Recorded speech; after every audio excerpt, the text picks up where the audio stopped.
Good morning students. आज हम उदारवाद को वाइंड अप करेंगे। एक पक्ष को और हम डिस्कस करेंगे। उदारवाद की पृष्ठभूमि हमने देखी, उदारवाद के मूल सिद्धांत हमने देखे, उदारवाद की आलोचनाएं हमने देखी। अब हम चूँकि उदारवाद लंबे समय से विकसित होता रहा, जैसा कि पहले भी मैंने कहा, ये 400 साढ़े 400 वर्ष पुरानी विचारधारा है और इसमें लगातार विकास होता रहा है, लगातार इसका विस्तार भी होता रहा है और ये जीवंत फिलॉसफी है, दर्शन है। वो विपरीत परिस्थितियों में भी वह उसमें घबराहट नहीं है, बल्कि वो आत्मचिंतन करती है, आत्मावलोकन करती है और जहाँ कहीं उन्हें लगता है कि सुधार की आवश्यकता है तो वो सुधार करती है और इसीलिए संशोधन और सुधार के द्वारा वो अपने को समीचीन बनाती है, अपने आप को प्रासंगिक बना लेती है। इसी क्रम में उन्होंने जो है उदारवाद का स्वरूप बदलता रहा है। इसमें दो स्वरूप जो है हमारे सामने स्पष्ट रूप से दिखाई देते हैं। इसमें दो स्वरूप है, एक परंपरागत उदारवाद और दूसरा आधुनिक उदारवाद कहते हैं। उसके बाद जो है कंटेम्प्रेरी उदारवाद भी एक एस्पेक्ट है जिसकी चर्चा हम कभी और करेंगे। यहाँ पर हम दो की तुलना करेंगे, परंपरागत या शास्त्रीय उदारवाद और आधुनिक उदारवाद। ये दरअसल ये दोनों ही जो धाराएं हैं उदारवाद की, वो एक दूसरे के विरोधी नहीं है, बल्कि ये दर्शाती हैं कि उदारवाद जब विकसित हुआ उसके बाद जो उदारवाद ने नई परिस्थितियों में आपको परिवर्तित किया तो अपने को अनुकूल बनाने का प्रयास करती है, लेकिन फिर भी अनुकूल बनाने के क्रम में थोड़ा बहुत अंतर आ जाता है। उन्हीं अंतर को हम देखेंगे कि परंपरागत उदारवाद में क्या था और फिर आधुनिक उदारवाद ने उसको कैसे जो है वह अपने आप को परिवर्तित करके उसे प्रासंगिक बनाने की कोशिश की है। इससे पहले कि हम इस दोनों की तुलना करें, इसकी पृष्ठभूमि देखें कि परंपरागत उदारवाद जो है वह पुनर्जागरण काल से प्रारंभ होता है और उसके बाद वो धर्म सुधार आंदोलन और फ्रांस की क्रांति, इंग्लैंड की क्रांति, अमेरिका की क्रांति से होते हुए औद्योगिक क्रांति जो 18वीं शताब्दी में प्रारंभ होता है, उससे जब आगे बढ़ता है तब जो है 18वीं शताब्दी के अंत और 19वीं शताब्दी के प्रारंभ से आप देखेंगे कि उदारवाद के इस रूप जिसमें मुख्य अंश जो है व्यक्तिवाद का था, उस रूप के जो दुष्परिणाम है वो सामने आने लगते हैं और इसके कारण जो है कई और फिलॉसफीज के रिएक्शन में आती है, जिसमें प्रमुख है समाजवादी दर्शन या मानवतावादी दर्शन या फिर मार्क्स का जो है वैज्ञानिक समाजवाद का दर्शन। ये सभी दर्शन जो है वो उदारवाद के जो दुष्परिणाम थे उनसे जूझने के लिए या उनको समाप्त करके एक बेहतर समाज बनाने की दिशा में अपना चिंतन प्रस्तुत कर रहे थे। लेकिन ये दबाव लगातार परंपरागत उदारवाद पर बढ़ता जा रहा था कि वे भी यदि अपने आप को जीवित रखना चाहते हैं तो उन्हें अपने आप में कुछ परिवर्तन करना होगा। और चूंकि ये जीवंत विचारधारा रही है इसलिए उन्होंने आत्मावलोकन किया और अपने आप को जो है नवीन परिस्थितियों में जो बदलने का काम किया, उसे ही हम आधुनिक उदारवाद कहते हैं। तो परंपरागत से आधुनिक उदारवाद की ओर चलते हैं। तो कंपैरिजन करेंगे। पहली चीज जो है, परंपरागत उदारवाद में व्यक्ति के हितों की प्रधानता है। जैसा कि हम सभी जानते हैं कि उदारवाद में व्यक्तिवाद हावी है प्रारंभ में और व्यक्ति की सत्ता को स्थापित की गई है। व्यक्ति में विवेक और बुद्धि की बात कही गई और उसके आधार पर व्यक्ति तर्क वितर्क करके उसके पक्ष विपक्ष को सोच करके अपने जीवन को बेहतर बनाने की क्षमता रखता है। इस बात को स्वीकार किया गया और इसीलिए व्यक्ति की सत्ता को स्थापित किया गया, व्यक्ति की प्रभु सत्ता को स्थापित किया, व्यक्ति को स्वयं पर जो है प्रभु सत्ता दी गई। तो व्यक्ति के हितों की प्रधानता थी, व्यक्ति के इर्द गिर्द सारी चीजें घूम रही थी। लेकिन जब इस व्यक्तिवाद के दुष्परिणाम सामने आए, व्यक्ति को केंद्र में रख करके जिस विचारधारा का निर्माण किया गया था, तो व्यक्ति को प्रधान बनाने के कारण समाज जो है लगातार पीछे छूटता चला गया। व्यक्तिवाद के कारण कुछ लोगों के हितों की रक्षा हुई, कुछ लोग जो है वो जो सशक्त होते चले गए, कुछ लोग जो है संपन्न होते चले गए, जबकि समाज जो है वो पिछड़ता चला गया। और इसी के कारण जब इस पर दबाव पड़ा तो आधुनिक उदारवाद के अंतर्गत व्यक्ति के हितों के साथ साथ समाज के हितों का तालमेल करना आवश्यक हो गया। तो पहला कंपैरिजन ये है कि परंपरागत उदारवाद में केवल व्यक्तियों के हितों की बात की जा रही थी, संपूर्ण चीज़ें व्यक्तियों के इर्द गिर्द देखी जा रही थी, जबकि आधुनिक उदारवाद ने व्यक्ति और व्यक्ति से बने समाज, जो समाज था, व्यक्ति के हितों को सामाजिक संदर्भ में देखने की कोशिश की जाने लगी कि एक व्यक्ति या कुछ व्यक्तियों के हितों की बात न हो, बल्कि समाज में रह रहे सभी व्यक्तियों के हितों का संरक्षण किया जाए। तो ये जो है बदलाव यहाँ पर देखने को मिलता है। दूसरा बदलाव जो देखने को मिलता है, परंपरागत उदारवादी राज्य को एक आवश्यक बुराई मानते हैं। चूंकि राज्य एक शक्ति का केंद्र है, राज्य के पास शक्ति होती है, हिंसात्मक शक्ति होती है, और जहाँ शक्ति होती है वहाँ स्वतंत्रता नहीं होती बल्कि बाध्यता होती है। जबकि उदारवाद में स्वतंत्रता का प्रमुख महत्व है। स्वतंत्रता के इर्द गिर्द जो है उदारवाद के उदारवादी चिंतन को बुना गया था। इसलिए राज्य के बिना काम भी नहीं चल सकता, क्योंकि राज्य नहीं है तो अराजकता फैल जाएगी। इसलिए राज्य को स्वीकार किया गया, लेकिन मिनिमम अधिकार के साथ, कम से कम अधिकार के साथ। इसलिए राज्य की आवश्यक बुराई है में निहित अर्थ था कि राज्य एक नकारात्मक संस्था है, इसको जितना कम अधिकार दिया जाए उतना ही अच्छा है। ये जितना कम शासन करे समाज के लिए उतना ही, व्यक्ति के लिए उतना ही बेहतर है।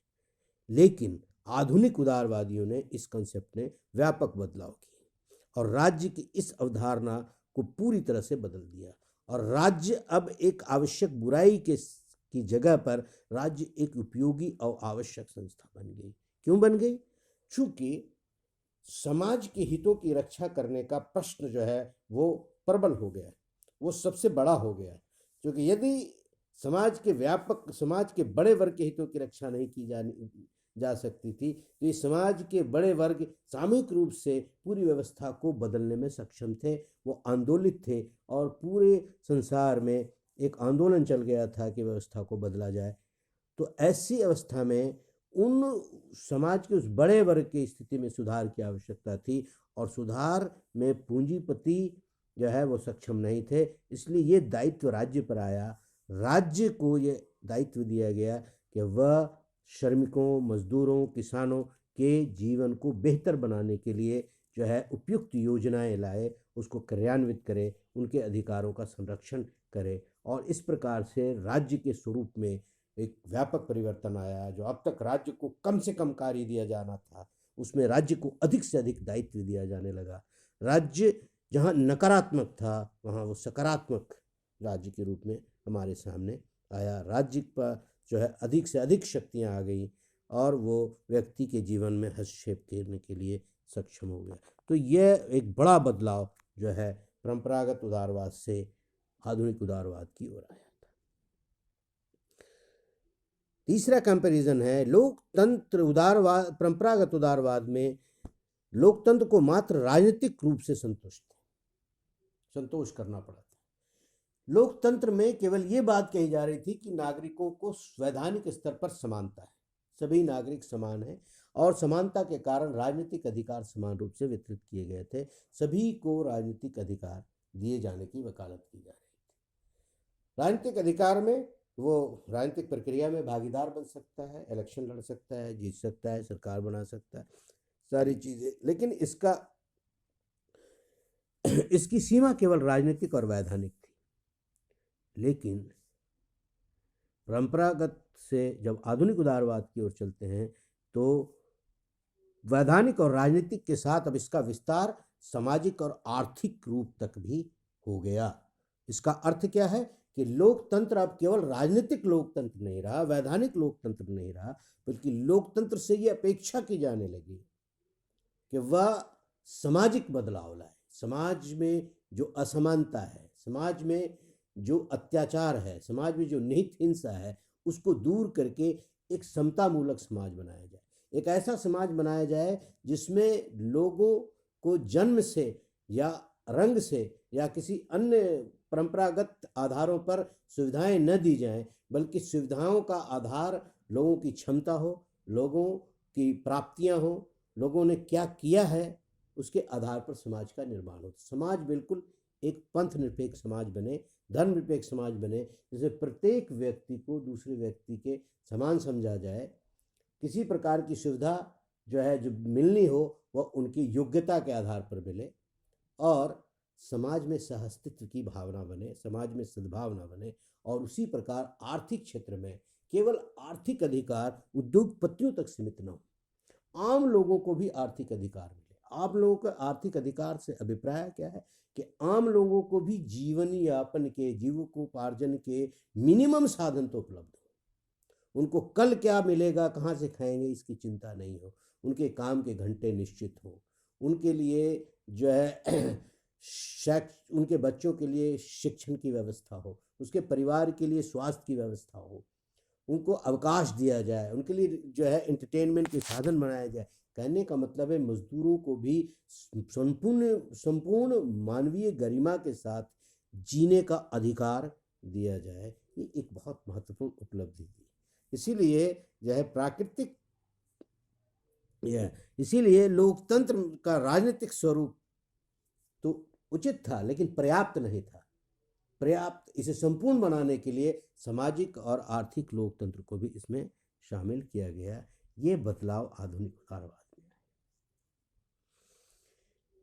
आया। एक और कंपेरिजन राज्य के कार्यों में वृद्धि का विरोध करती थी। परंपरागत उदारवाद राज्य के कार्यों में वृद्धि नहीं चाहती, वो राज्य को कम से कम कार्य देने, वो इस तथ्य में विश्वास करती कि वो राज्य सबसे बेहतर है जो सबसे कम शासन करता है। लेकिन जो है आधुनिक उदारवादी जो है राज्य के इस स्वरूप से सहमत नहीं थे, इसलिए एक लोक कल्याणकारी राज्य की कल्पना की और लोक कल्याण का दायित्व राज्य पर दिया गया। और तो राज्य को अधिक से अधिक दायित्व, अधिक से अधिक कार्य दिए जाने की वकालत हुई, और इस प्रकार से राज्य ने जो है और अधिक अधिकार प्राप्त कर लिए। राज्य जो है वह लोक कल्याणकारी राज्य में परिवर्तित हो गया। एक और कंपैरिजन क्या कहता है कि परंपरागत उदारवाद प्राकृतिक अधिकारों या समाज निरपेक्ष अधिकारों की बात करता है, व्यक्ति के अधिकारों की बात करता है। जैसे आप चले जाएं, जो उदारवाद के प्रणेता थे, जो फादर ऑफ लिबरलिज्म कहे जाते हैं, जॉन लॉक, वो क्या कहते हैं? कहते हैं राज्य से पूर्व एक अवस्था थी, प्राकृतिक अवस्था।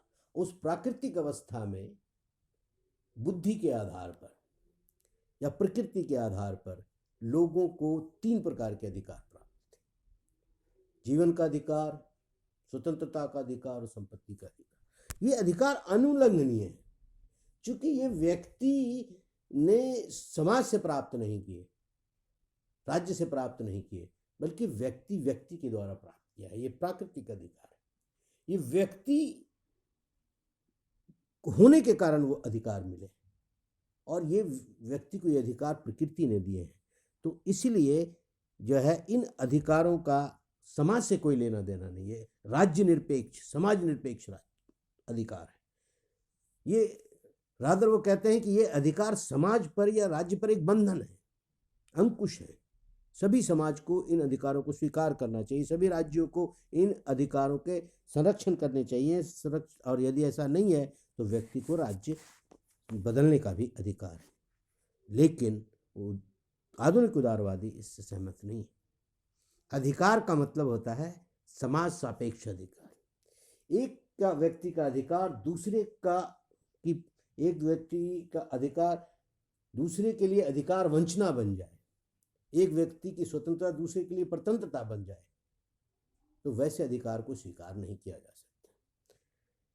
अधिकार का मतलब है कि वो ऐसी परिस्थितियां, ऐसी कंडीशन जो सभी व्यक्तियों को समान रूप से उपलब्ध हो, और ऐसा नहीं है तो इन अधिकारों पर अंकुश लगाने की वकालत की जाती है। ऐसा अंकुश जिससे सभी को समान रूप से समान अवसर मिले।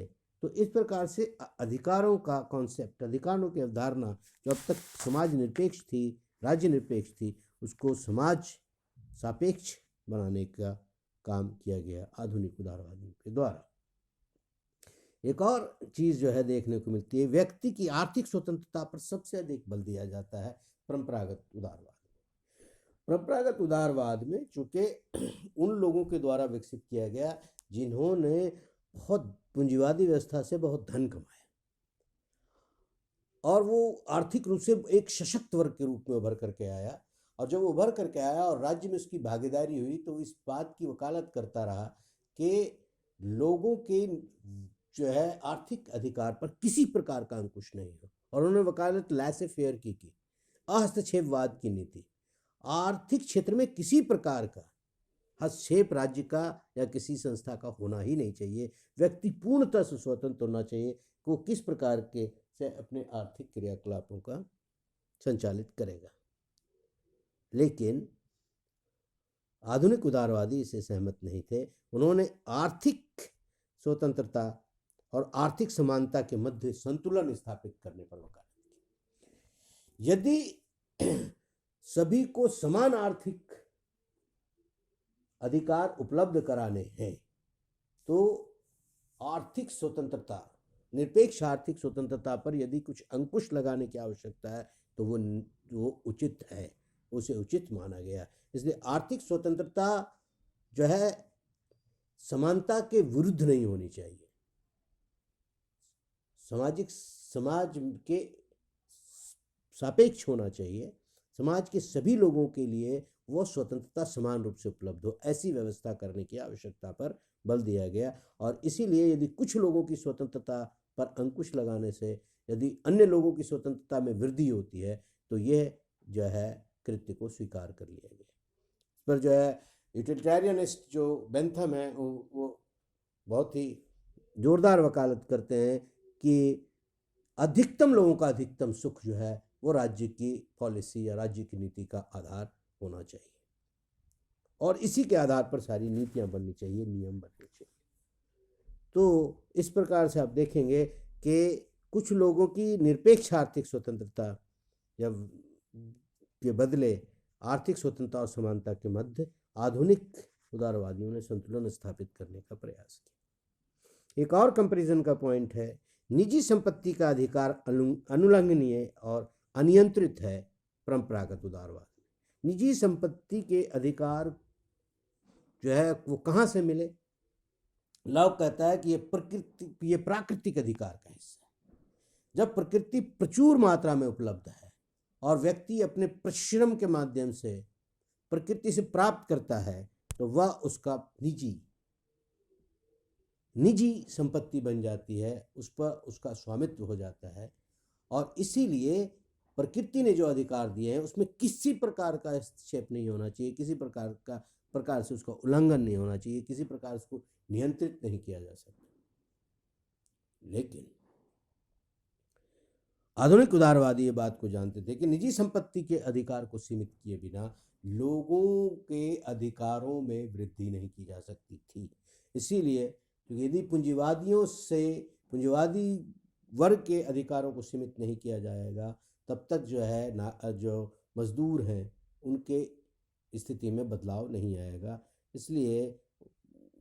इसलिए आधुनिक उदारवादी ने निजी संपत्ति के अधिकार को संवैधानिक तथा सार्वजनिक हित में नियंत्रित करने और उसका राष्ट्रीयकरण करने का समर्थन किया। यदि सार्वजनिक हित में इसकी आवश्यकता है, यदि राष्ट्र के हित में इसकी आवश्यकता है कि निजी संपत्ति उसे ले ली जाए तो ली जा सकती है, उस पर अंकुश लगाया जाए तो लगाया जा सकता है, उसको रेगुलेट करने की आवश्यकता है तो किया जा सकता है, नियंत्रित करने की आवश्यकता है तो क्या, और अंततः यदि उसे छीन करके उसका राष्ट्रीयकरण किए जाने की आवश्यकता है तो वह भी स्वीकार्य है। कहने का मतलब है निजी संपत्ति को देश के संदर्भ में परिभाषित करने की आवश्यकता महसूस हुई। यदि देश के हित के साथ, समाज के हित के साथ यदि निजी संपत्ति तालमेल नहीं बिठाती तब जो है उसका मतलब नहीं है। इसीलिए निजी संपत्ति को राष्ट्रहित के अधीन कर दिया गया और इस पर नियंत्रण की वकालत की जाने लगी। तो एक और कंपैरिजन था। एक और कंपैरिजन है कि नकारात्मक स्वतंत्रता का समर्थन। वो परंपरागत उदारवाद में नकारात्मक स्वतंत्रता का समर्थन, स्वतंत्रता पर किसी प्रकार की बाधा या अंकुश की बात ही नहीं की जाती, चाहे वो विचार अभिव्यक्ति की स्वतंत्रता या कर्म की स्वतंत्रता। लेकिन नकारात्मक स्वतंत्रता के साथ किसी प्रकार की छेड़छाड़ की बात नहीं की जाती, जबकि उदारवाद में नकारात्मक स्वतंत्रता को सकारात्मक बनाने की दिशा में काम किया जाता है। अर्थ क्या है? यदि नकारात्मक स्वतंत्रता कुछ लोगों के लिए स्वच्छंदता बन जाती है, कुछ लोगों के लिए ही स्वतंत्रता रहती है, समाज के लिए अहितकर है, समाज के लिए अधिकांश लोगों का यदि उससे हित नहीं होता, वो पराधीन होते हैं, तो निश्चित रूप से कुछ लोगों की स्वतंत्रता को सीमित करने की आवश्यकता है। किस परिप्रेक्ष्य में? समाज के परिप्रेक्ष्य में, उसे समाज के संदर्भ में, समाज के व्यापक हितों के साथ तालमेल बिठाने की आवश्यकता यदि है तो उसे जो है वो करने की आवश्यकता है। और इस प्रकार से नकारात्मक स्वतंत्रता का स्वरूप पूरी तरह से सकारात्मक करने की दिशा में काम किया। तो नकारात्मक स्वतंत्रता को सकारात्मक स्वतंत्रता के साथ आधुनिक उदारवादियों ने बदल दिया। और एक अंतिम जो तुलना है या वह है कि परंपरागत उदारवाद हमेशा आंदोलन के द्वारा परिवर्तन की बात करता है, हमेशा आंदोलन के द्वारा परिवर्तन की बात की। आरंभ में ही उन्होंने जो है फ्रांस में 1789 में जो है वो राज्य क्रांति हुई, ब्रिटेन में उससे 100 साल पूर्व ही जो है वह गौरवपूर्ण क्रांति हुई, और 1787 तक आपने देखा, 1776 से लेकर 1787 तक अमेरिका की राज्य क्रांति हुई। इस सारी राज्य क्रांतियों का आधार जो है उदारवादी चिंतन था। उदारवादी चिंतन पर आधारित जो है यहाँ क्रांतियाँ हुई और व्यापक बदलाव हुए और उदारवाद को वहाँ स्थापित किया गया। लेकिन सकारात्मक उदारवादी आंदोलन या हिंसा की बात नहीं करते, वो कर्मिक और संवैधानिक विकास की बात करते हैं। धीरे धीरे सोच समझ करके, विचार विमर्श करके धीरे धीरे परिवर्तन के पक्ष में है, और इसीलिए इस संदर्भ में वो संसद का भरपूर प्रयोग करना चाहते हैं। संसद में कानून के निर्माण के द्वारा परिवर्तन लाया जाए, और कानून निर्माण से पहले संसद में व्यापक चर्चा परिचर्चा होती है, विभिन्न प्रकार के जो है मतों को व्यक्त करने की आज़ादी दी जाती है। तो इस प्रकार से आप देखेंगे कि इस प्रकार आप उदारवाद में देखेंगे कि दो धाराएं हैं। पहली धारा थी परंपरागत या शास्त्रीय धारा, क्लासिकल लिबरलिज्म। धीरे धीरे जो है 19वीं शताब्दी के अंत तक धीरे धीरे, और 20वीं शताब्दी के प्रारंभ तक देखेंगे, धीरे धीरे इसमें जो है परिवर्तन आता है। और परिवर्तन का कारण ये था कि अन्य प्रकार की विचारधाराएं जो है वो जन्म ले रही थी, और वो विचारधाराएं जो हैं वह मजदूरों के, किसानों के, वंचितों के अधिकारों का पोषण कर रही थी, उनका समर्थन कर रही थी। और उस विचारधाराओं के आलोक में बहुत सारे आंदोलन चल रहे थे। ऐसा लग रहा था कि उदारवाद को उखाड़ फेंकेंगे, लेकिन उदारवाद जो कि एक सशक्त विचारधारा थी, इसमें बहुत डायनामिज्म है। उन्होंने अपना आत्मावलोकन किया, आत्मचिंतन किया, और अपने भीतर ही जो बदलाव लाया, और बदलाव जो था वो समीचीन था। उन सभी परिस्थितियों को सुधारने की बात थी जो उदारवाद के विचारधारा के परिणाम स्वरूप उत्पन्न हुई थी। इसलिए इस बदलाव के कारण उन्होंने उदारवाद को बचाने का काम किया। आज इतना ही, आगे